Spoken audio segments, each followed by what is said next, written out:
Ahí está. Papis, Mira mi ¿de qué le, bebecito. de qué le tomas? Ya, hermano, entonces vamos a continuar con el estudio del viernes pasado, que empezamos a ver la doctrina de la carne y el espíritu. Eh, y vamos a continuar donde habíamos quedado, obviamente. Ya hablamos de qué es la carne, ¿cierto? ¿Qué es el espíritu? Y ahora vamos a ver cómo nos afecta como cristianos el estar en la carne o el estar en el espíritu. ¿Y cómo es este proceso? Ya explicamos esto que pueden ver en la presentación y lo vamos a seguir explicando. Quedamos solamente viéndolo cómo puede un ser humano, ¿cierto? Pasar de ser un hombre natural que vimos, que es una persona que está muerta para con Dios en sus delitos y en pecados, cómo puede pasar a ser un cristiano, cómo pasa de muerte a vida. Ya vimos que es a través del perdón de Dios, ¿cierto? Lo cual está claro en Colosenses 2, del 13 dice que nos ha pasado de muerte a vida perdonándonos los pecados, ¿verdad? Pero ese proceso de pasar de muerte a vida se llama nuevo nacimiento. Ya vimos ¿cierto? En 2 Pedro 1.4 dice de que Dios nos ha dado grandísimas promesas para hacernos partícipes de su naturaleza divina, habiendo huido de la corrupción de este mundo. Ahí vemos el proceso de conversión y el proceso que conlleva que Dios hace por medio de la conversión, que es que la persona nazca de nuevo, ser partícipe de su naturaleza divina, y eso habla de el nuevo hombre o la nueva criatura que Dios pone en nuestro espíritu. De esa manera nosotros pasamos a ser una criatura que está muertos en delito y en pecado a ser una persona que está viva para con Dios. Ya Dios habita en nuestro espíritu. Desde el momento que tú naces de nuevo, Dios habita en nuestro espíritu. Pero si nosotros nos mantenemos en esa condición de carnal y no luchamos, y no solamente luchar, sino vencer, nos vamos a convertir en cristianos carnales. Todo cristiano cuando recién es convertido, obviamente que hay muchas cosas que están inmaduras todavía porque tiene que crecer. Nosotros ya vimos de que hay pasajes bíblicos de que hablan de los recién convertidos, ¿cierto? Pedro dice de que tienen que desear la leche no adulterada, ¿cierto? Como niños. Y esa palabra niños viene del griego de que habla de un infante en periodo de lactancia, que necesita crecer, que necesita de desarrollarse a través de la instrucción de la palabra de Dios. Pero si yo me mantengo en esa condición y no crezco, no maduro, me voy a convertir en un carnal, que es lo que exhorta cierto el apóstol Pablo, por ejemplo, en 1 Corintios 3, donde dice, yo les debería haber hablado como espirituales, pero les tuve que hablar como a carnales, porque sois carnales todavía. O sea, por razón del tiempo, de las enseñanzas, de las experiencias que ellos habían tenido, tenían que estar en la condición de ser espirituales, sin embargo, todavía estaban en la condición de carnales. Cuando nosotros estamos en esa condición, hay un problema y estamos pecando y estamos desagradando a Dios, ¿no? Yo les di cierto, ¿cómo se llama el ejemplo? Que mi hijo, por ejemplo, aún no puede saltar, por ejemplo, lo cual no es un problema. ¿Por qué? Porque está en un periodo de desarrollo donde faltan cosas que se desarrollen en todo aspecto en su vida, tanto físico, hay un montón de cosas faltan que se desarrollen para que él pueda saltar. Pero si tiene 14 años y todavía no puede saltar, hay un problema. Ya no es algo esperable, ya no es algo normal. Hay un problema, hay algo que hay que solucionar. Lo mismo pasa con nosotros cuando somos carnales. Ahora, ¿cómo pasamos nosotros de ser carnales a ser espirituales? Nosotros lo vimos con un proceso que se llama bautismo en el Espíritu Santo, lo cual es esencial para vencer la carne. En Hechos 1, 5, 8, ¿cierto? El Señor Jesucristo habla de que, y de que hay una promesa del Padre que es ser bautizados, que el mismo Señor Jesucristo nos bautiza en el Espíritu Santo. Nosotros ya vimos la doctrina de los bautismos, por lo tanto ustedes ya saben de qué se trata este proceso. Y dice el Señor Jesucristo, y recibiréis poder cuando haya venido sobre vosotros el Espíritu Santo y me seréis testigos. Entonces, el bautismo del Espíritu Santo nos da el poder para poder dar testimonio. Y eso habla de que llevamos una vida en victoria. Y esto es sumamente relevante. Vamos a leer un versículo bíblico que no está acá, que yo ya se los he compartido cuando hemos hablado de otros temas, que está en Ezequiel. Yo lo uso bastante para explicar este tema. En el libro de Ezequiel,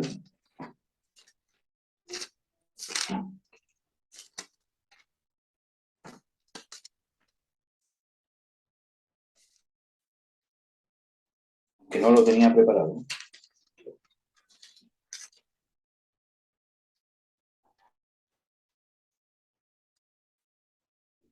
Ezequiel capítulo 36, versículo 25. Dice, y esparciré sobre vosotros agua limpia y seréis limpiados de todas vuestras inmundicias y de todos vuestros ídolos os limpiaré. Y os daré corazón nuevo y pondré espíritu nuevo dentro de vosotros. Y quitaré de vuestra carne el corazón de piedra y os daré corazón de carne. Ahí está hablando del proceso del nuevo nacimiento. Si bien este versículo bíblico uno lo puede interpretar desde un contexto más para el pueblo de Israel, de cosas que Dios les está prometiendo que van a pasar específicamente con su pueblo, también se aplica a la obra del Señor Jesucristo. Primero está hablando de que los limpiaré con agua limpia. Ahí está hablando de la palabra de Dios. En Juan 15:3 dice, y vosotros estáis limpios por la palabra que os he hablado. Por lo tanto, derechamente está hablando de la palabra de Dios. Y seréis limpiados de vuestras inmundicias y de todos vuestros ídolos os limpiaré. Y os daré corazón nuevo y pondré espíritu nuevo dentro de vosotros. Ahí está hablando de el nuevo nacimiento que provoca la conversión con la palabra de Dios. Y cuando habla de quitar el corazón de piedra y dar un corazón de carne, está hablando que esto que vimos acá, por ejemplo, aquí en el centro donde ustedes están viendo que el mouse se mueve, ¿cierto? El espíritu ahora tiene conexión por Dios, por lo tanto es dócil, es sensible a la voluntad de Dios. Ahora va a depender de mí si yo le voy a hacer caso a esa dirección que Dios pone en mi espíritu, en mi hombre nuevo. Pero ya hay una conexión. Ahí está el corazón de carne y que es quitado el corazón de piedra en el nuevo nacimiento. Está hablando de la posibilidad que ahora tiene de influenciar desde lo más interior del corazón del hombre hacia lo más exterior. Después dice, en el versículo 27, y pondré dentro de vosotros mi espíritu. Ahí está hablando de que está el espíritu de Dios dentro de vosotros. Y haré que andéis en mis mandamientos y guardéis mis derechos y los pongáis por obra. Ahí está hablando de un proceso donde el espíritu de Dios, ¿cierto? Es el que va a hacer que nosotros guardemos un mandamiento. La Biblia habla de que el Espíritu de Dios tiene una actividad relevante, sumamente importante y protagónica en la regeneración. Si bien nosotros nacemos de nuevo por obra de Dios, por medio del Espíritu Santo, ¿cierto? Pero también hay un proceso de regeneración que la Biblia nos habla, que es un proceso que la Biblia nos exhorta que el cristiano debe vivir constantemente. Debemos estar, debemos estar llenando nuestra mente con la palabra de Dios para ser renovados, para ser transformados constantemente. No es solamente el nuevo nacimiento, es un proceso de transformación. Y ahí entra el concepto donde esta ayuda sobrenatural, que es la única forma en que vamos a poder lograrlo, el bautismo del Espíritu Santo, el bautismo en el Espíritu Santo. Necesitamos el poder para poder tener una vida de testimonio. Y es relevante porque cuando ustedes leen en Apocalipsis 12, por ejemplo, dice, y ellos le han vencido por la palabra de su testimonio, dice. Dice, por medio de la sangre del Cordero, ahí está hablando de la conversión, la palabra de su testimonio, ¿cierto? Y para nosotros poder tener este testimonio, poder ser testigos, que viene de la raíz griega mártir, poder estar dispuestos realmente a padecer por causa de Cristo, no a padecer por causa de que yo soy porfiado, sino realmente por causa de Jesucristo, necesito el bautismo en el Espíritu Santo. Y es algo que el cristiano debe buscar y estar certero que lo tiene. Y ojo con esto, porque yo no estoy certero porque me convenzo a mí mismo. de que yo lo tengo, sino porque Dios me da pruebas de que lo tengo. ¿No? Bueno, entonces, es relevante para poder vencer. De esa manera yo puedo pasar o aspirar de ser un hombre carnal, ¿cierto?, a ser un hombre espiritual, o una mujer carnal a ser una mujer espiritual. Necesito el bautismo del Espíritu Santo, si no, no voy a poder madurar. ¿Ya? Vamos a ver algunos versículos bíblicos. Ahora, yo sé que esto ya se los he compartido antes, pero tengo que compartírselo acá porque estamos viendo la doctrina de la carne y el espíritu de Juan 20:22 y Hechos 2:4. En Juan 20:22 el Señor Jesucristo está con sus apóstoles, ¿cierto?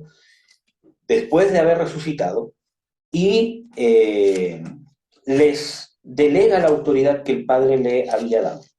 Dice, como el Padre me ha enviado, yo os envío a vosotros. Después sopla sobre ellos y dice, recibid el Espíritu Santo. Y sopla sobre ellos. Y después dice, a quienes os remitieren los pecados les serán, etcétera, etcétera. Y ya todos creo que ya saben más o menos ese versículo bíblico. El tema importante aquí es un tema que hay que ver con mucho detalle, que tiene correlación con otros versículos bíblicos. Por ejemplo, el Señor Jesucristo le está haciendo un traspaso de autoridad, un envío, que obviamente va para toda la iglesia. Yo estoy convencido de que en ese momento nace la iglesia, pero la iglesia no se activa en ese momento. La iglesia empieza a operar como iglesia después del bautismo en el Espíritu Santo. Porque Jesús les dice, quedaos aquí y no hagan nada. O sea, Jesús les dice en Juan 20:22, ¿cierto? Y todos esos versículos que están ahí, les dice, yo como el Padre me envió a mí, los envío a ustedes. A los que le retienen los pecados les serán remitidos, etcétera, etcétera. Entonces ya tienen la autoridad, se las dio el mismo Señor Jesucristo, no fue por una profecía, no fue por un ángel, no fue el mismo Señor Jesucristo, que es el Rey de Reyes, el Señor de Señores, el mismo que dijo, toda autoridad me es dada en el cielo y en la tierra, le estaba dando la autoridad. Pero les dice, no hagan nada. Quédense aquí, quedaos en Jerusalén. ¿Por qué? Porque les había dado la autoridad, pero todavía no tenían el poder para ejecutarla. Y esto tiene correlación bíblica con Juan 1 del 12 al 13, que dice, a todos los que le recibieron, ¿cierto?, a los que creen en su nombre, les dio potestad de ser hechos hijos de Dios, los cuales no son engendrados ni por voluntad de carne, ni por voluntad de varón, sino por voluntad de Dios. Cuando está hablando ahí de ser engendrados por voluntad de Dios, está hablando del nuevo nacimiento, lo cual nos muestra que cuando naces de nuevo, tienes potestad, y esa palabra potestad significa derecho legal. Por lo tanto, cuando nacemos de nuevo, tenemos la autoridad de parte de Dios. Dios nos sienta en los lugares celestiales, como dice en las Escrituras, en Efesios 2, del 1, ¿cierto?, en adelante, ¿cierto? Habla del proceso, cómo el cristiano pasa de muerte a vida, por medio de la misericordia de Dios, cómo somos sentados en los lugares celestiales, ¿cierto?, en el nuevo nacimiento. Y lo dice claramente, que Dios, que es rico en misericordia, nos perdonó los pecados, nos dio vida juntamente con Cristo, ¿cierto?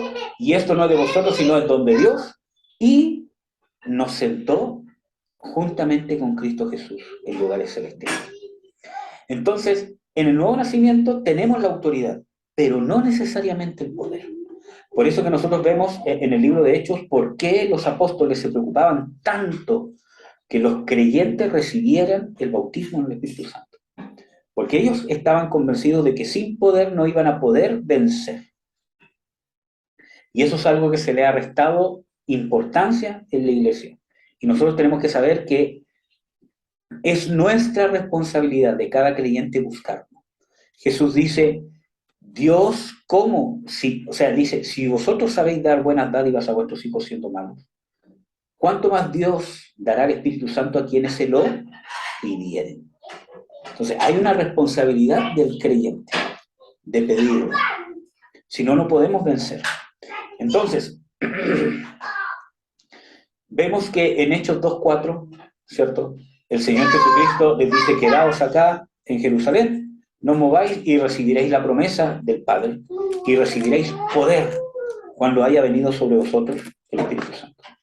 Entonces, vamos a hablar de un error doctrinal que muchas veces se confunde en muchos pasajes bíblicos, pensando de que cuando la Biblia habla, por ejemplo, de que un creyente nace de nuevo y el Espíritu Santo habita dentro de él, confundimos y pensamos de que el creyente inmediatamente cuando cree está bautizado en el Espíritu Santo, y no es así. Debe pasar así, es lo ideal. Hay ejemplos bíblicos donde pasan instantáneamente, pero la Biblia nos muestra de que no es el mismo evento. Yo estoy seguro que la voluntad de Dios es que pase simultáneamente, ¿cierto? Pero nos damos cuenta que hay una realidad que tiene respaldo bíblico, como por ejemplo Juan 20:22 y Hechos 2:4. Los apóstoles nacieron de nuevo en Juan 20:22, pero no fueron bautizados en el Espíritu Santo. ¿Recibieron el Espíritu Santo? Sí. Jesús les dijo claramente, recibid el Espíritu Santo. Pero no estaban bautizados en el Espíritu Santo. Entonces vemos que cuando nosotros nacemos de nuevo, ¿el Espíritu Santo está dentro de nosotros? Sí. ¿Habita Dios dentro de nosotros? Sí. Pero no estamos bautizados, porque ser bautizado es estar lleno del Espíritu Santo, y no significa que cuando nazcas de nuevo hay una parte del Espíritu Santo dentro de nosotros, sino que cuando habla de estar lleno del Espíritu Santo en el bautismo, está hablando de la influencia que el Espíritu Santo tiene sobre todo nuestro ser. Acuérdense que la palabra bautismo uno la puede traducir como, como sumergir a la persona en el elemento, que sería el Espíritu Santo en este caso, como tomar el elemento y empapar a la persona de tal manera que quede totalmente cubierta, como por ejemplo ponerse bajo una cascada. De ahí vienen las comparaciones, por ejemplo, al nuevo nacimiento, ¿cierto? Cuando dice que estamos revestidos con Cristo, cuando lo hace hablando de un bautismo, que es el bautismo en el cuerpo de Cristo, que ya lo vimos en la doctrina de los bautismos. Entonces, ¿por qué dice de que los que hemos sido bautizados en Cristo Jesús estamos revestidos de Jesús? ¿Por qué? Porque habla de que el medio que Jesús es vertido sobre nosotros en el nuevo nacimiento, por Dios, por el Espíritu Santo, y nosotros quedamos llenos, empapados, recubiertos, revestidos, rodeados por todas partes. No hay parte en nuestro ser que no esté cubierta, empapada, revestida por la persona del Señor Jesucristo, por todo lo que conlleva y todo lo que hizo Jesús por nosotros. Así también con el bautismo en el Espíritu Santo. Entonces, de esa manera nosotros podemos llegar a ser hombres espirituales o maduros. Sin el bautismo en el Espíritu Santo no lo podemos lograr, porque es una obra sobrenatural. De esa manera vamos a poder lograr someter nuestra carne y mantenernos en el Espíritu, y luchar contra las fuerzas de Satanás y mantenerlo afuera de nuestras vidas. ¿Ya? Vamos a leer Efesios 3:16.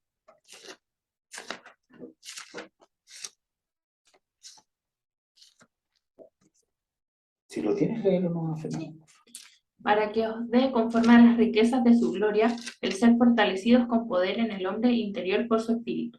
Ya. Según esto, ¿dónde somos fortalecidos? En el hombre interior, en el espíritu. ¿Por qué?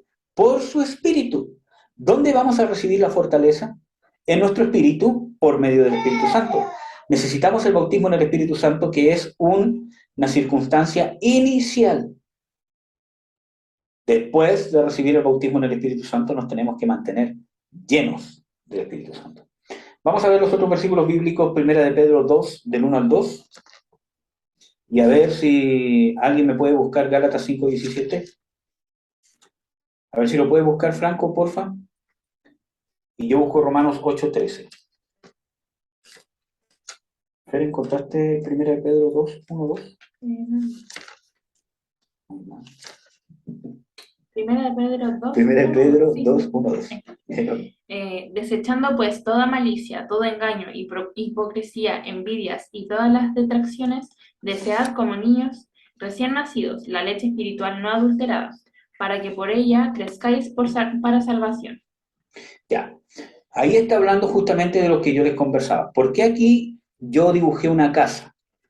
Les voy a leer el versículo bíblico que está en 2 de Corintios 5:1, que dice lo siguiente: porque sabemos que si la casa terrestre de nuestra habitación se deshiciere, tenemos de Dios un edificio, una casa no hecha de manos, eterna a los cielos. Este versículo bíblico muchas veces se ha confundido y se ha usado para decir de que los cielos, Dios nos tiene una casa, literalmente una pieza con una cama, ¿cierto? Una casa, ¿cierto? Espiritual, una mansión, incluso hay himnos que se cantan de que en el cielo tendré mi mansión celestial. No está hablando de eso, está hablando de nuestra casa terrenal se deshiciere.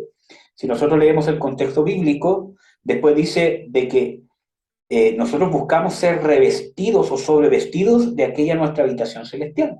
No está hablando de que nosotros vamos a ir a la casa, sino que esta casa celestial nos va a revestir.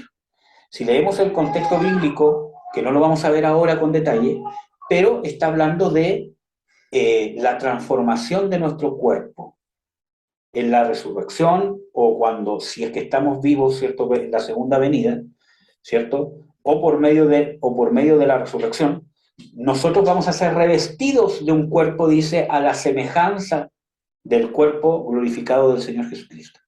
A esa casa se está refiriendo, ¿cierto?, a la promesa final, porque la promesa final no es ser arrebatado, la promesa final es ser revestido, de que la redención se complete en nosotros, que empezó en el Espíritu, está haciéndose en nuestra alma, en todo este proceso que estamos viendo, y las arras, la promesa, es que vamos a tener una redención completa que va a incluir nuestro cuerpo.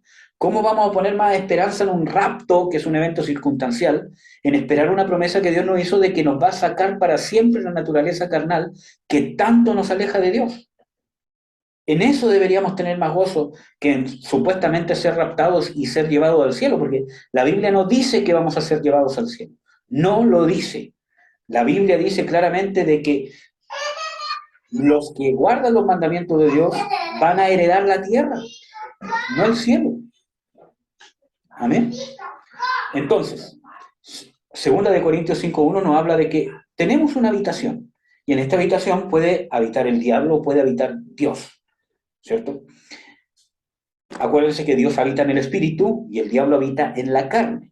No es que estén compartiendo el mismo lugar. El diablo no puede tocar el espíritu, ¿ya? Ahora, cuando nosotros nacemos de nuevo, somos como esta casita, tenemos influencia del diablo o nuestro viejo hombre, que ahí ustedes ven una carita con cachitos, y una guagua al lado que es un niño. Entonces, es esperable que un recién convertido tenga actitudes infantiles en el cristianismo porque necesita aprender. Necesita, como dice ahí en Primera de Pedro, tomar leche para poder crecer. Vamos a ver Gálatas 5:17, a ver, Franco, si lo encontraste. Sí, hermano. Por favor. Dice, porque el deseo de la carne es contra el espíritu, y el del espíritu es contra la carne, y estos se oponen entre sí para que no hagáis lo que quisierais. Gracias, hermano. Ahí tenemos una lucha. El espíritu y la carne se oponen. Entonces, el proceso de maduración conlleva inevitablemente una lucha. Tenemos que luchar con nuestra carne. Tenemos que saber de que tenemos que luchar. ¿Qué es la carne? Miren, hermanos, la carne no es solamente sentir lujuria, sentir perversiones sexuales, deseos sexuales, sino que la carne también lleva ira, egocentrismo, manipulación, depresión, lástima propia y un montón de cosas más. Miren, hermanos, hay muchas formas de manipulación, muchas veces, y todo eso es carne, y Dios aborrece la carne. No tiene ningún acuerdo con la carne, ¿no? Jesús mismo dice, la carne está enferma, no sirve para nada. El espíritu está dispuesto, pero la carne está enferma. Entonces, hay muchas formas de manipulación, por ejemplo. Por ejemplo, está una manipulación abierta de que las personas abiertamente son manipuladoras, ¿cierto? Que generalmente se lleva primero por una persona que es autoritaria y que infunde miedo, por ejemplo. También se puede llevar por una persona que es aduladora y manipula a los demás. Pero muchas veces también nosotros podemos manipular, por ejemplo, a través de la lástima propia. Y eso pasa mucho, por ejemplo, cuando yo necesito mantener a los que me rodean preocupados de mí porque tengo una carencia de afecto. Entonces, constantemente me enfermo, constantemente me pasan cosas, Lo que hablo es que, ay, que aquí, ay, que me duele, ay, que me voy a pasar esto, ay, que parece que me va a pasar esto otro. Entonces, es una forma de manipulación porque manipulo a todos los que están a mi alrededor para que estén centrados en mí. Y eso es carne, hermano.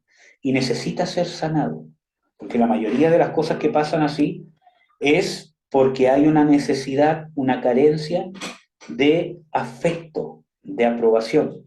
Y eso me hace andar en la carne y no andar en el espíritu. Nosotros necesitamos ser sanos y no acostumbrarnos a las heridas que tenemos. Tenemos que aborrecer la lástima propia, ser los pobrecitos, que pobrecito de mí, que nadie me quiere, que nadie me llama, que nadie aquí, que yo estoy mal, que tengo estos problemas aquí, que allá, y que yo, y pobrecito de mí, y que todos los demás están bien, pero yo mal. Eso es carne, hermanos. Y Dios tiene el poder para sanarlo y lo necesita sanar. Si nosotros no nos deshacemos de eso, vamos a ser constantemente cristianos carnales, no vamos a crecer. Dios nos quiere sanar, tiene el amor suficiente y más que suficiente para sanarnos.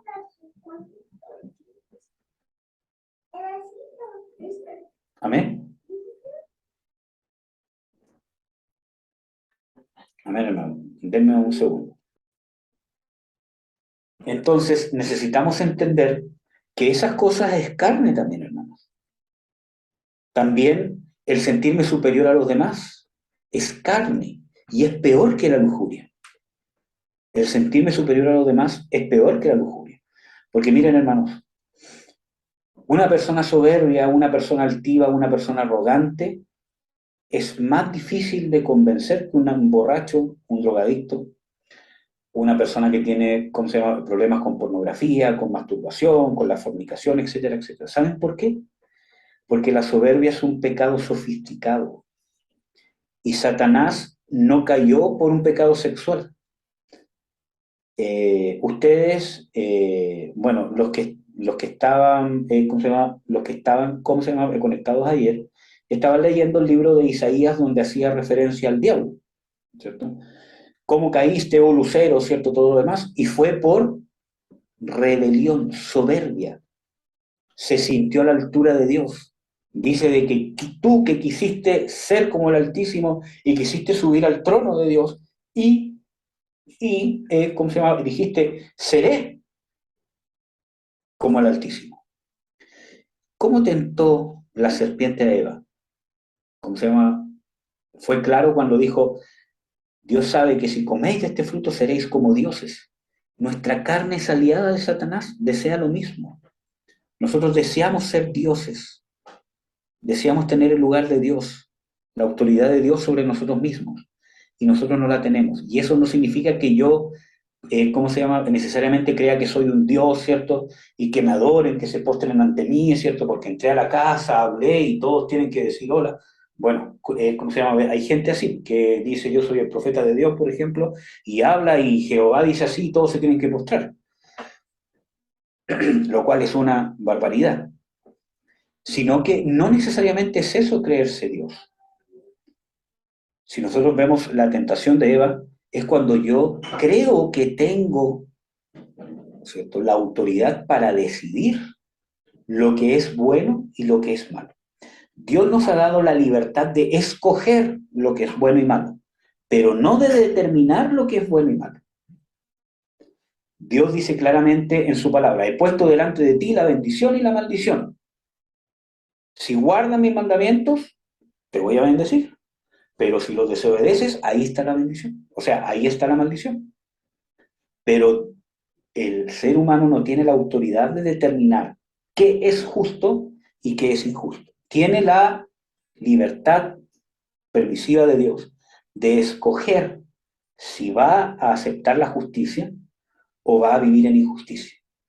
Que el hombre se convenza de que las cosas injustas son justas es un engaño satánico y es carne.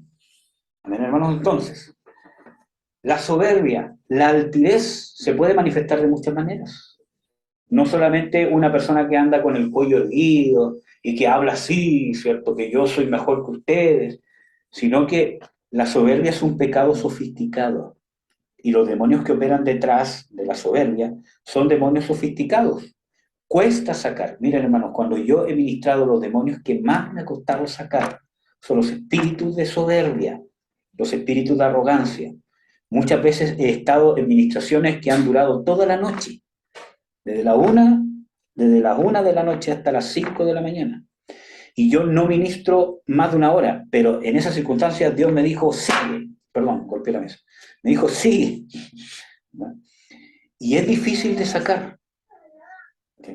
¿Por qué? Porque, primero, las personas se identifican mucho con ese demonio y no lo quieren dejar. Porque la soberbia y la arrogancia es un engaño. Por eso que en las Escrituras dice que es vanidad. ¿Por qué? Porque me da una falsa sensación de seguridad de mí mismo. Falsa sensación de estabilidad. Y por eso no lo quiero dejar. Por eso que es más difícil que dejar la droga, es más difícil que dejar la fornicación incluso, porque es algo que es más profundo que un placer sexual. Es algo que le da estabilidad, una falsa estabilidad a mi ser. Porque cuando yo tengo que abandonar la soberbia y reconocer que todas esas cosas que he sobreedificado en mi carácter los tengo que desechar, me quedo vacío. No tengo de dónde agarrarme. Me siento vulnerable, me siento inseguro. Y es necesario que lleguemos a esa condición para que realmente Dios nos pueda dar lo que Él quiere darnos. Dios nos tiene que, o en realidad nosotros tenemos que darnos cuenta con Dios de que tenemos que ser dependientes de Él. ¿Cómo puedo dar un ejemplo práctico de esto? Por ejemplo, aunque es bien burdo lo que voy a decir, pero por ejemplo, ¿cuál es el tema más difícil? El carácter. Yo tengo un carácter, por ejemplo, avasallador, por ejemplo. Digo lo que pienso y no me interesa hacer sentir mal, ¿cierto?, a los demás. Siento una cosa, la digo y lo hago parte de mí, incluso, ¿cierto? Hay gente que dice, no, mira, ¿sabes qué? Si yo te tengo algo que decir, te lo voy a decir en tu cara, ¿cierto? Y te lo voy a decir nomás y todo lo demás. Incluso llego a presentar eso como una carta de presentación de que soy alguien mejor que los demás porque digo las cosas en su cara y todos los demás hablan por detrás menos yo. Soy una persona confiable. Si bien puede ser un aspecto positivo en cierta manera, pero yo me empiezo a afirmar en eso y en eso empiezo a tener seguridad. Entonces, cuando Dios me dice, por ejemplo, de que no tengo por qué estar ofendiendo a los demás de gratis, especialmente a las personas que me rodean. Tengo que tener sabiduría para decir las cosas. Obviamente van a haber momentos que voy a decir cosas que inevitablemente van a ofender a los demás. Y eso es inevitable. Y si lo tengo que hacer, lo tengo que hacer. Pero yo no me puedo jactar de que tengo un carácter ofensivo. Entonces, cuando viene Dios a tratar mi vida y me dice que yo tengo que cambiar mi carácter, que tengo que aprender a hablar, que tengo que aprender a decir las cosas, me quedo vacío. Porque me quedo sin sustento. Y por eso no lo quiero dejar. Porque es mi identidad. Me identifico con eso. Si no tengo eso, ¿quién soy? Y nuestra identidad tiene que ser Jesucristo, que no es solamente una frase bonita. Yo me identifico con Jesucristo, amén, aleluya, tú eres mi Dios. Mi identidad está donde estoy echando raíces. La palabra de Dios dice, arraigados y fundamentados en Él. ¿Ya? Bueno, vamos a ver qué hora es, a ver si no, para no pasarme tanto. Ya. Faltan 3 horas, hermano, así que tranquilo. Entonces, amados, necesitamos saber de que la carne opera de muchas maneras. No es solamente cosas de perversiones sexuales. ¿Ya? Y estas cosas que les estoy mencionando también son carnales. Por ejemplo, en las iglesias, ¿cierto? Muchas veces, como se ha vivido mucho emocionalismo en las iglesias, uno llega a otro extremo. Juzgar a todas las personas que lloran en la presencia de Dios, que lloran constantemente como carnales, por ejemplo. Y no necesariamente es así. Hay personas que son más sensibles que otras. Y eso no necesariamente es malo. ¿Cuál es el problema? Cuando yo dejo que mis emociones me gobiernen. Pero nosotros tenemos ejemplos con el mismo Señor Jesucristo, que sus emociones fueron inspiradas por el Espíritu Santo. Y ahí está el proceso que ustedes ven acá, por ejemplo, en el recuadro donde dice hombre espiritual. el espíritu influencia sobre mi alma. ¿Y qué hay en mi alma? Mente, voluntad y emociones. Muchas veces el espíritu va a sentir emociones. ¿Y cómo las va a exteriorizar? A través de las emociones de mi alma. Jesús muchas veces dice en las Escrituras que se conmovió en su espíritu y exclamó. Y ahí nos está dando un ejemplo, ¿cierto? Perfecto de cómo opera el hombre espiritual. El nuevo hombre o el espíritu de el Señor Jesucristo se conmovió por medio de o influenciado por el Espíritu de Dios. Y cuando habla de que se conmovió está porque su alma sintió esa emoción, pero inspirada por el Espíritu. Y exclamó, ahí está la exteriorización en su carne, o sea, en su cuerpo. Vemos cómo opera espíritu, alma y cuerpo. Y exclamó y dijo, oh Padre, te alabo, porque has escondido estas cosas de los sabios de este siglo y las has dado a tus pequeñitos. Dice en las Escrituras que Jesús lloró. Dice también que Jesús se airó, pero que fue inspirado por el celo de Dios. Ese fue su espíritu, porque el celo verdadero de Dios, no una excusa para poder, retar a alguien, sino el celo realmente de Dios se da en el hombre espiritual. Y eso provoca un sentimiento de celo dentro de mí, en mis sentimientos que se exterioriza en lo que hablo, en lo que hago. Vemos el ejemplo del Señor Jesucristo. El celo espiritual provocó un sentimiento de ira, que no fue pecado porque no fue carnal, fue espiritual, y que lo llevó a actuar. ¿Cuál es la diferencia entre la ira carnal y el celo de Dios? Que el celo de Dios te lleva a hacer justicia de Dios. Que no es retar a alguien, profetizarle que se va a morir si no hace caso, sino que es realmente hacer lo justo, la perfecta voluntad de Dios. Y Jesús lo hizo. Dio vuelta a la mesa de los cambistas, agarró con las correas y echó fuera los animales, etcétera, etcétera, y les declaró una enseñanza. Mi casa será llamada casa de oración, vosotros la habéis hecho cueva de ladrones. Entonces vemos, bueno, hay mucho que estudiar en esto, pero vemos cómo opera el espíritu, el alma y el cuerpo correctamente. ¿Ya? Vamos a leer Romanos 8:13, que dice, porque si viviereis conforme a la carne moriréis, mas si por el espíritu mortificáis las obras de la carne, viviréis. Y ahí está este dibujo de la casa al final, donde vemos que el hombre nuevo ya está fuerte, ¿cierto? Y está con los brazos así, ustedes lo pueden ver, ¿cierto? Y el viejo hombre está derrotado, ahí tirado en el suelo, ¿cierto? Porque ya hay una victoria. Está el viejo hombre todavía, tenemos las tendencias carnales, las pasiones todavía, pero ya está, hay un entrenamiento de cómo subyugarlas, cómo mantenerlas a raya. Pero para eso el hombre espiritual tiene que estar fuerte. ¿Y cómo nosotros mantenemos al hombre espiritual fuerte? Si por el espíritu mortificáis las obras de la carne, viviréis. Y ahí está. Nosotros debemos mortificar la carne por medio del espíritu. Y mortificar significa molestar, apretar, hacer morir, atacar, hostigar al hombre viejo. Y para eso debemos conocer de qué es capaz nuestro hombre viejo, que no significa que tenemos que pecar, de ninguna manera, sino a través de las Escrituras saber cuáles son las obras de la carne, por ejemplo. ¿Cuántos han estudiado cuáles son las obras de la carne?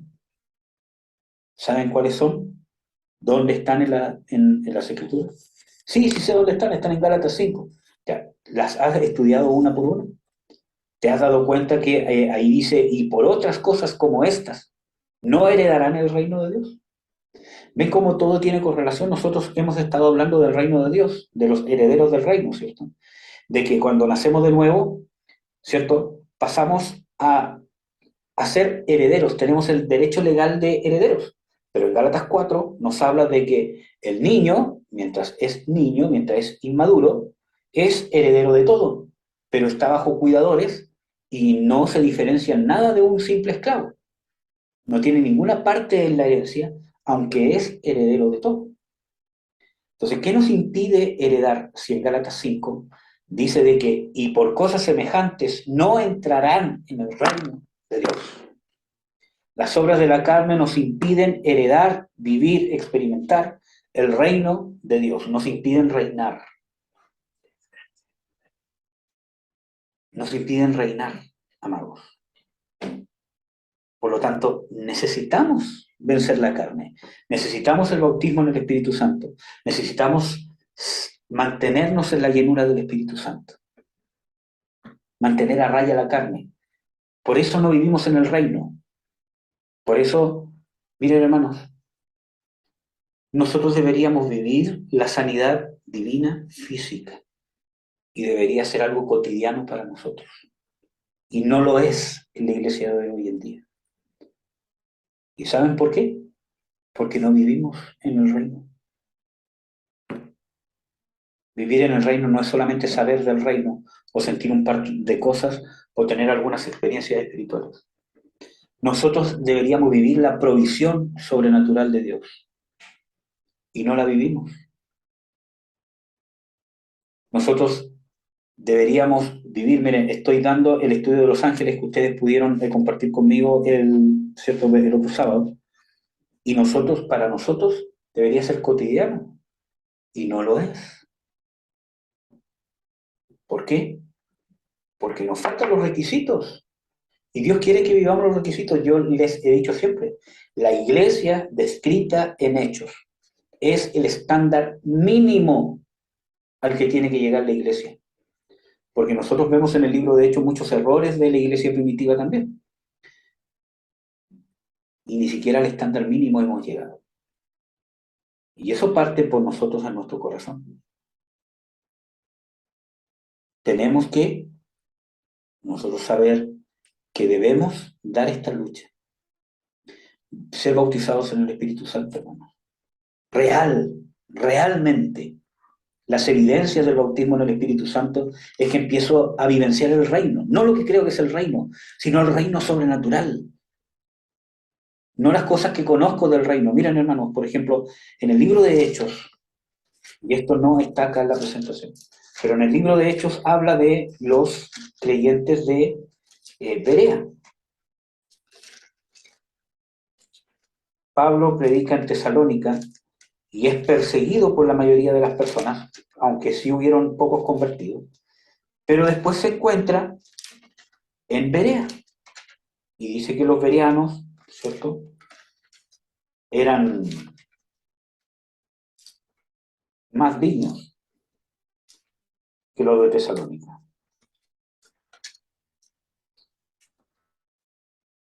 Déjeme buscarlo.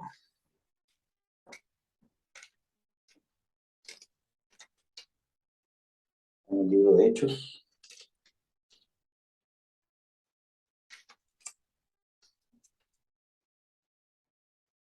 Aquí está. Libro de Hechos, capítulo 17. Vamos a ver. Versículo 10 de Hechos 17. Entonces los hermanos, luego de noche, enviaron a Pablo y a Silas a Berea, los cuales habiendo llegado entraron en la sinagoga de los judíos. Y fueron estos, hablando de los hermanos de Berea, ¿cierto?, más nobles que los que estaban en Tesalónica, pues recibieron la palabra con toda solicitud, escudriñando cada día las Escrituras, si estas cosas eran así.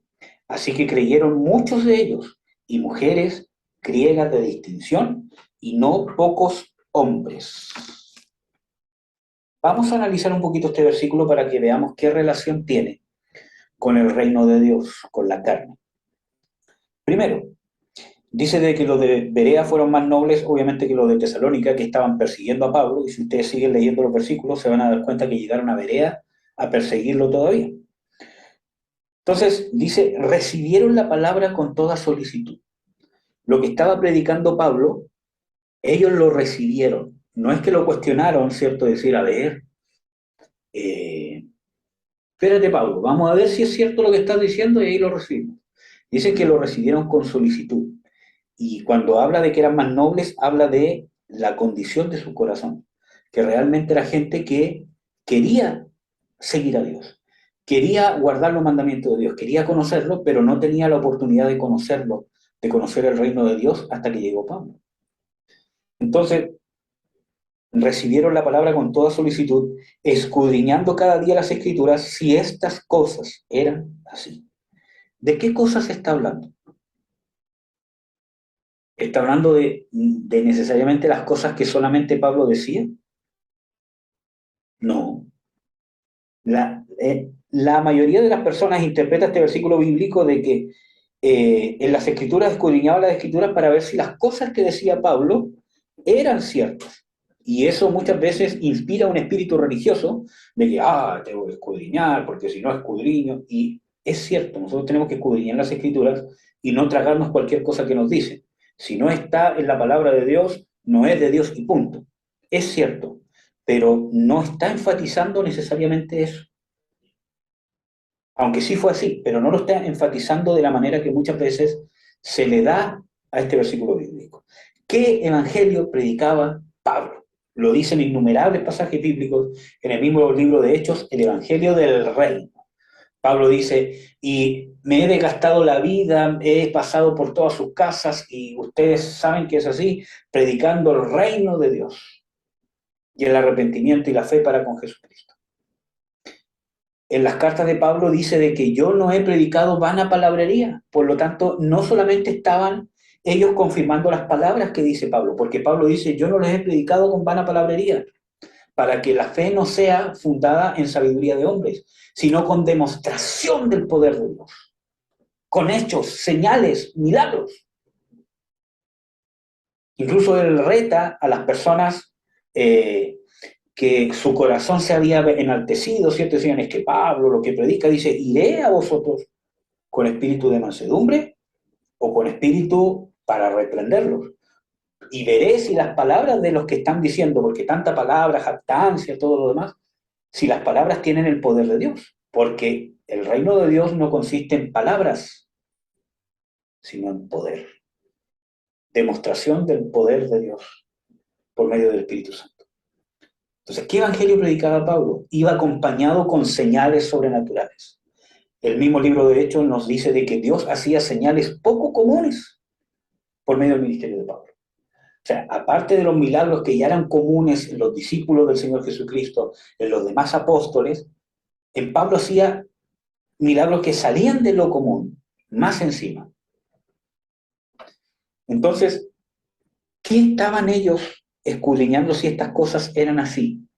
Lo que estaban experimentando, el nuevo nacimiento, el bautismo en el Espíritu Santo, el don de lenguas, el don de profecía, y todas las cosas que conllevan el reino de Dios, la liberación. Pablo sale mucho en los apóstoles que echaban fuera demonios, incluso hasta los sudarios de Pablo eran llevados sobre gente endemoniada y los demonios salían, las sanidades físicas. También habla sobre Pedro, que aún cuando estaba la sombra de Pedro, los demonios salían y las personas eran sanadas.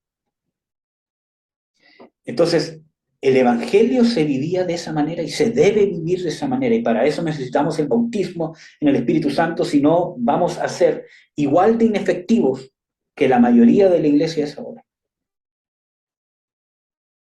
La iglesia necesita ser bautizada en el Espíritu Santo y necesita vivir en el poder del Espíritu Santo. Y para eso necesitamos dejar de ser carnales y empezar a ser maduros, dejar la lástima propia, la constante depresión, la constante rabia, la constante jactancia, estar ofendiéndonos los unos a los otros, hiriéndonos los unos a los otros, ofendiéndonos por cualquier cosa, manipulando a nuestros seres queridos para que estén con nosotros por medio de el terror a que me voy a matar, el terror a que me voy a hacer algo, o porque tengo un carácter idiota, ¿cierto? Y grito si no se hacen las cosas como quiero. Entonces, trato de no salir de esa condición porque es lo que me da identidad. ¿Cómo vamos a madurar? ¿Cómo vamos a vivir el reino de Dios? Eso es carne y Dios lo aborrece. Y tiene el poder para sanarnos. Tiene el amor suficiente para sanarnos. Sanar las heridas, las carencias. Bueno, entonces, necesitamos nosotros, y cuando vemos en Hechos 17, vemos de que ellos estaban escudriñando las Escrituras. Si estas cosas que estaban viviendo no era un engaño de Pablo, no era un engaño de un demonio, si realmente estas cosas que estaban experimentando, estas sanidades, las señales que seguían a la palabra de Dios, que los muertos se levantaban, que los mancos eran sanados, que los enfermos eran sanados, que los endemoniados salían demonios, y cuántas otras cosas más si realmente estaban en la Escritura, y se empezaron a dar cuenta que sí, que estaban viviendo y que se estaba cumpliendo la promesa de que realmente Pablo le estaba predicando que el Mesías había resucitado. Y por causa de eso ellos estaban teniendo estos beneficios, porque ese era el mensaje que predicaba Pablo. Pero ellos lo recibieron primero. Dice que recibieron la palabra solícitamente, porque su corazón era noble. Y esa palabra noble viene del griego que significa bien nacido. También tiene relación con una disposición al nuevo nacimiento, que no significa que dependa del ser humano, pero hay un corazón que anhela. Por ejemplo, Cornelio no había nacido de nuevo, pero buscaba a Dios, ayunaba y no era salvo, pero tenía un corazón que sinceramente quería conocer al Dios verdadero.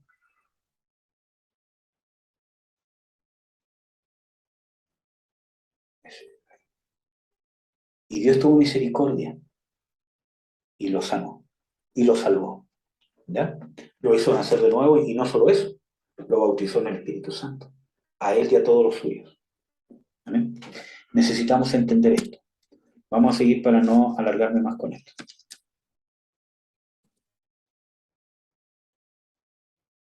¿Hasta aquí tienen alguna pregunta, hermanos, que tenga que ver con el tema, obviamente?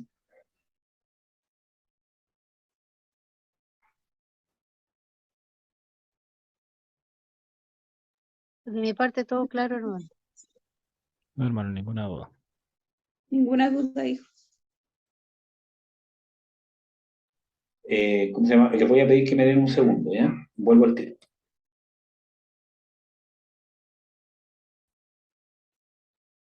Ya, entonces aquí aparece otro concepto, aparte de los que habíamos visto, que aparece el hombre perfecto.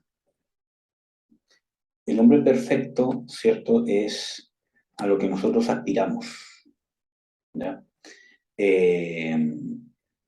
Si vemos, antes de leer los versículos bíblicos, ¿cierto?, pero es el creyente, ¿cierto?, que ha alcanzado una madurez espiritual de manera tal que la imagen de Jesucristo ha sido plenamente reproducida.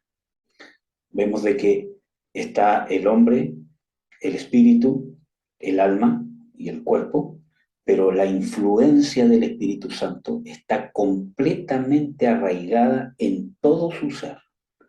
Espíritu, alma y cuerpo. Y es nuestra meta principal. Vamos a leer algunos pasajes bíblicos, por ejemplo, Efesios 4, del 12 al 13, que nos habla principalmente de eso, de la imagen de Jesucristo, manifestada o reflejada plenamente o reproducida plenamente en el creyente. Efesios 4, 12-13 dice lo siguiente: para perfección de los santos, para la obra del ministerio. Aquí ya está hablando de llegar a un ser perfecto, pero no necesariamente de que se tiene que reproducir algo instantáneamente perfecto, sino para perfección. Por ejemplo, cuando yo hablo, por ejemplo, de que me estoy perfeccionando, ¿cierto?, uno dice inmediatamente, ¿cierto?, en mi mente habla de que estoy en un proceso de perfeccionamiento. Por ejemplo, yo estudio en una carrera de kinesiología, por ejemplo, que es la carrera que estudié yo, y digo, ¿saben qué, hermanos? Me estoy perfeccionando en mi carrera. Ustedes entenderán automáticamente que estoy haciendo un diplomado, que estoy haciendo un magíster, que estoy haciendo alguna especie de curso, ¿cierto?, donde me estoy perfeccionando, que no significa que ya esté perfecto, sino que me estoy perfeccionando. Lo mismo nos introduce Efesios 4. Para perfección, es decir, que los ministerios han sido puestos por Dios para que los creyentes pasen este proceso de perfeccionamiento, como una escuela, ¿ya?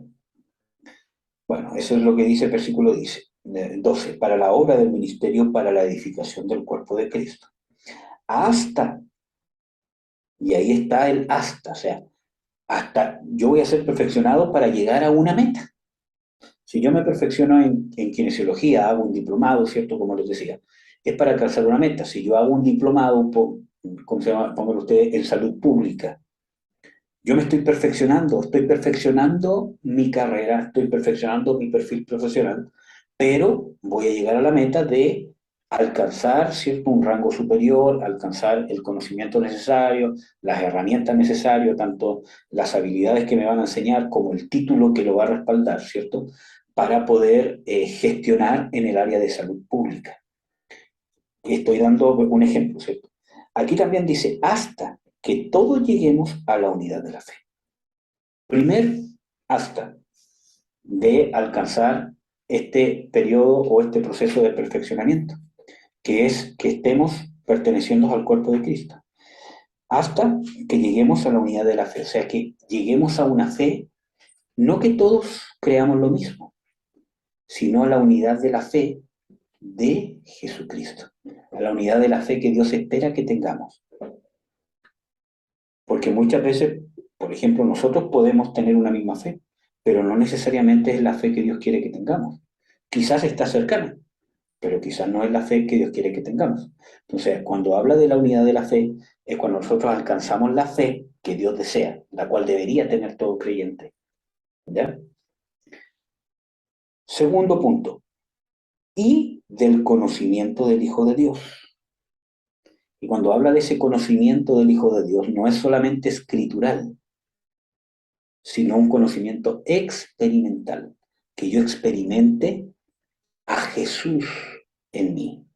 No solamente que me haya perdonado los pecados, que me hable para darme revelación para una palabra, para compartir, para dar un consejo, etcétera, etcétera, o para ver ciertas cosas que pasan en alguien, ¿cierto?, etcétera, etcétera, sino cuando yo me relaciono personalmente y empiezo a conocer el carácter de Jesús, cómo piensa, cómo siente, qué es lo que aborrece, lo empiezo a conocer como una persona que está viva, no como estudio un personaje histórico, ¿ya?, sino como una persona viva. Y eso es la gran diferencia cuando yo estudio las escrituras y empiezo a estudiar y creo que los personajes son reales, incluyendo el Señor Jesucristo, que Dios es real, pero lo estudio igual como cualquier otro personaje bíblico. Me entusiasma, quiero conocerlo, quiero ver todo lo demás, pero lo estudio como cualquier otro personaje bíblico que me interesa o que me produce alguna inspiración, ¿cierto? O algún beneficio en mi carácter, en mi personalidad, etcétera, etcétera. Cuando lo empiezo a estudiar porque hay una persona que está viva y a través del estudio de la escritura yo me relaciono con él, y eso no se da en ningún otro personaje bíblico, o sea, ningún otro personaje ni ningún otro libro de historia, porque la mayoría de los libros de historia hablan de gente que está muerta, y a través del estudio de ellos yo no me estoy relacionando con ellos, estoy aprendiendo de ellos, quizás los puede incluso hasta amar, venerar, dar la vida por ellos, pero están muertos. Y esa es la gran diferencia de la palabra de Dios, porque por medio de la palabra de Dios, como la palabra es viva, yo me relaciono con alguien que está vivo. Jesús, el que murió en la cruz, el que tuvo esa enseñanza, ¿cierto?, está vivo. Hoy día, ahora, en este momento. Por eso que no es un libro cualquiera. Por eso que no lo puedo estudiar como cualquier otro libro. ¿Ya? Entonces, versículo 13, hasta que todos lleguemos a la unidad de la fe, al conocimiento del Hijo de Dios, a un varón perfecto, a la medida, la edad de la plenitud de Cristo. Entonces, ¿qué nos dice Efesios? Que debemos llegar a ser un hombre, que incluye al hombre y a la mujer, obviamente, perfecto, pero no cualquier perfección, sino a la medida, a la estatura, a la plenitud, ¿cierto? Porque aquí dice plenitud de Cristo.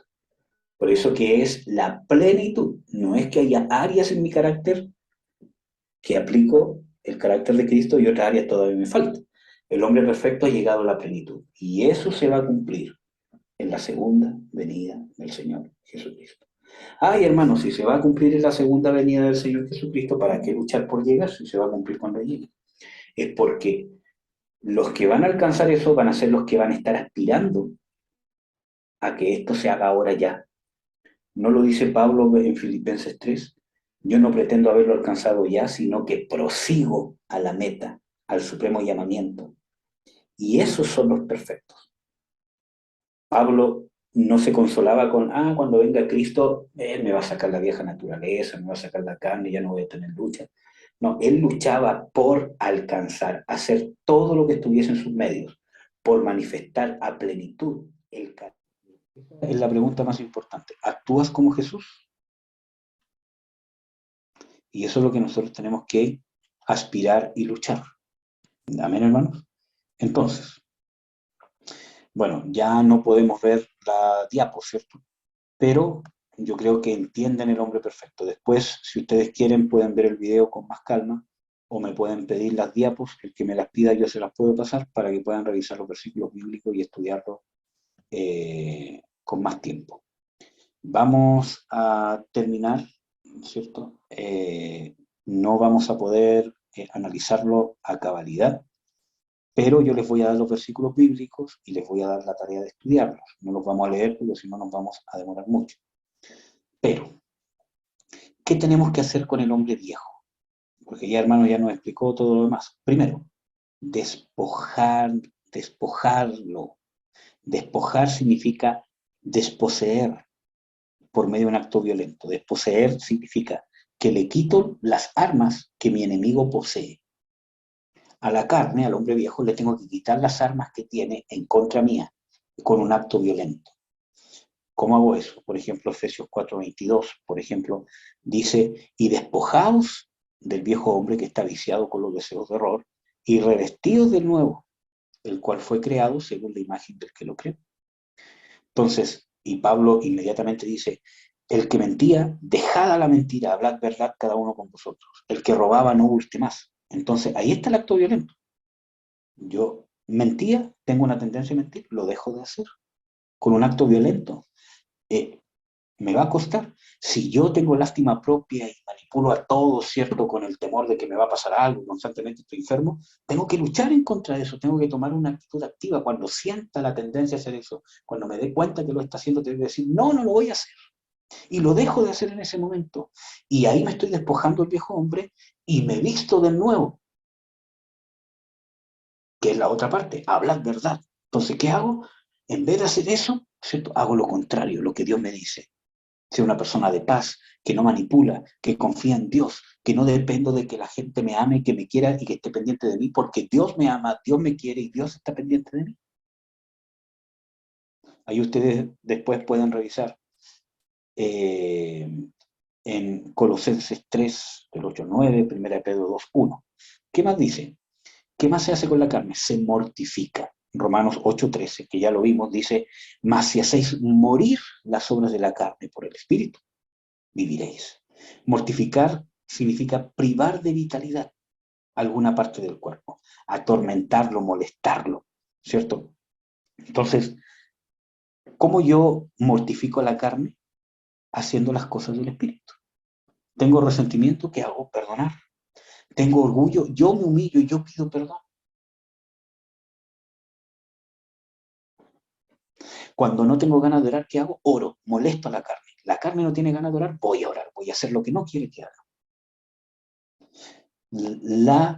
¿Cómo se llama? La carne tiene ganas de no leer las escrituras, quiere ver una película, quiere salir con los amigos, no tengo idea. Voy a hacer todo lo contrario, la voy a mortificar.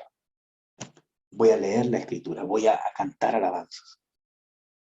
Como lo que ustedes están, ¿cómo se llama? Haciendo ahora. Quizás, ¿cómo se llama? Su carne quiere comer, quiere dormir, quiere descansar, quiere hacer un montón de cosas y ustedes están mortificándola porque estoy en un estudio, ¿cierto? Con la lata que me están dando, ¿cierto? Un estudio de 1 hora, 1 hora y media, pero estoy gastando mi tiempo, estoy invirtiendo mi tiempo en las cosas de Dios. Estoy mortificando la carne. Podría estar haciendo cualquier otra cosa. ¿Qué más? Amortiguar, ¿cierto? En Colosenses 3:2, en la versión antigua, o sea, en la Reina Valera, ¿cierto? Dice hacer morir en Colosenses 3:5. A ver si puedo buscar ese versículo. Pero esa palabra amortiguar significa hacer menos intenso o hacer menos violento un ruido o un golpe. Entonces nosotros tenemos que hacer de que los deseos que tengan, ¿cierto? Carnales, los tengo que hacer menos intensos. ¿Qué significa? No proveer para la carne. ¿Puedes leer ese versículo? Sí. Colosenses 3:5 dice, haced morir, pues, lo terrenal en vosotros, fornicación, impureza, pasiones desordenadas, malos deseos y avaricia, que es idolatría. Ya. En la versión que tengo yo dice amortiguar, pues. ¿Amén? Entonces, amortiguar es hacer menos intenso o hacer morir, ¿cierto? Y eso significa, por ejemplo, si yo tengo deseos sexuales, no me voy a poner a ver una película erótica. Si, miren hermanos, y nadie está exento de esto, por ejemplo, si yo con un compañero de trabajo, en el caso, ¿cómo se llama?, de las mujeres, o en el caso de los hombres con una compañera de trabajo, o con quien sea, algo me está pasando, porque lo encuentro muy atractivo, ¿cómo se llama?, atractiva, o es muy condescendiente conmigo, no voy a alimentar esa relación para caer o terminar cayendo o en fornicación o en adulterio. Entonces, ¿qué hago? Está el deseo y obviamente lo hago menos intenso, no proveo para ello. Si tengo, ¿cómo se llama?, deseo sexual, ¿cierto? No me voy a poner a ver una película erótica, no me voy a poner a justamente, ¿cómo se llama?, navegar, ¿cierto?, en internet donde sé que con un clic puedo ver pornografía. Entonces, tengo que hacer los deseos más intensos. Si tengo los deseos de ser orgulloso, ser vanidoso, ¿cierto? Todo lo demás. ¿Cómo se llama? Manipular, retar, airarme, hacer saber lo que siento, no me importa lo que sienten los demás, ¿cierto? Tengo que no proveer para eso, no alimentar esos pensamientos. Es que el otro tuvo la culpa, es que siempre me hacen lo mismo, y empezar a justificar, es que el otro me hizo esto antes, es que me hizo esto, se merece que... Entonces, empiezo a no alimentar esos pensamientos, a reprender esos pensamientos, y hago el deseo menos intenso. ¿Amén? Se subyuga, la carne se subyuga. En la versión antigua dice poner en servidumbre, en 1 Corintios 9:27. Si tiene el versículo me avisa cuando lo tenga. Y esa palabra subyugar significa avasallar, sojuzgar, dominar, poderosa y violentamente. Subyugar, cuando yo subyugo a alguien, es cuando lo obligo a que se someta a lo que yo hago. Cuando, por ejemplo, un animal, ¿cierto? O alguien, yo lo tomo por la fuerza y lo obligo a hacer lo que yo quiero que haga, independientemente de que no lo quiera hacer. ¿Puedes leer el versículo? Sí. 1 Corintios 9:27. Sino que golpeo mi cuerpo y lo pongo en servidumbre, no sea que habiendo sido heraldo para otros, yo mismo venga a ser eliminado. Poner en servidumbre, esa palabra servidumbre viene de esclavitud. Yo lo hago esclavo. O sea, tienes que hacer lo que yo te diga. No significa que voy a reformar la carne, porque la naturaleza carnal no se reforma, sino cuando hablo de subyugar es que la someto violentamente al espíritu. ¿No? Hago que el espíritu se subyugue. ¿Qué significa eso? Que si mi carne tiene ganas de hacer algo, no lo voy a hacer. Y no lo voy a hacer. Y no lo hago. ¿Amén? Y finalmente la carne se crucifica. Gálatas 5:24 dice de que, puede buscar Romanos 6:6, ¿cómo se llama? En Gálatas 5:24 dice de que los que son de Cristo han crucificado la carne con las pasiones y deseos. Entonces, yo me identifico con la muerte de Cristo, reconociendo que cuando Cristo murió, el hombre viejo también murió. Leamos Romanos 6:6. Sabiendo esto, que nuestro viejo hombre fue crucificado juntamente con él, para que el cuerpo del pecado sea destruido, a fin de que no sirvamos más al pecado. Entonces, cuando yo tengo ganas de hacer lo que me está diciendo la carne, me tengo que acordar del sacrificio que Jesucristo hizo por mí. Tengo que tener una actitud, reconozco que Cristo murió por esta carne, no para redimirla, sino para que yo pudiera ser libre de la carne. Entonces, si yo caigo en la carne, voy a estar despreciando el sacrificio de Jesús. Me tengo que acordar de los clavos que le fueron clavados, la sangre que derramó, el sufrimiento que tuvo cuando fue golpeado, cuando fue azotado, cuando se le clavaron esas espinas que miden como 2 pulgadas, ¿cierto?, en su cráneo y le atravesaron, ¿cierto? Incluso hay historiadores que dicen que es probable que le haya atravesado o que se hayan incrustado en los huesos del cráneo. Entonces, cuando todas esas cosas que él vivió, me tengo que acordar, y yo voy a despreciar eso, por un minuto de placer, por una masturbación, por un delirio de ira, por tirar una frase que dura 10 segundos que voy a destruir a alguien. Tengo que pensar en el sacrificio de Jesucristo. Ve el versículo 11 de Romanos 6. Dice, así también vosotros considerados muertos al pecado, pero vivos para Dios en Cristo Jesús. Ya, Sí, esa es una actitud que yo tengo que tener. Considerar, pensar. O sea, es algo activo. Yo tengo que pensar, convencerme constantemente, especialmente cuando estoy en una tentación contra la carne, que no solamente pasiones sexuales, la lástima propia, manipular a los demás, etcétera, etcétera, y todo lo que ya les he dicho, ¿cierto? Tengo que pensar, no, yo estoy muerto, que no estoy vivo para hacer estas cosas, estoy muerto y estoy vivo para servir a Dios. Amén. Así que eso tenemos que hacer, que no se les olvide nunca, hermanos. ¿Qué tenemos que hacer con la carne? Por lo menos 5 cosas que se deben de saber de memoria.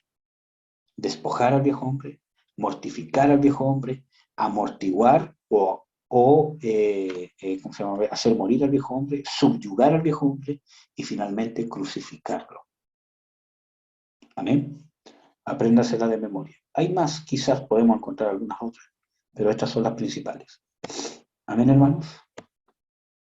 Bueno, aquí damos por terminado el estudio de la carne. Vamos a orar. Antes de terminar, no sé si alguien tiene alguna duda.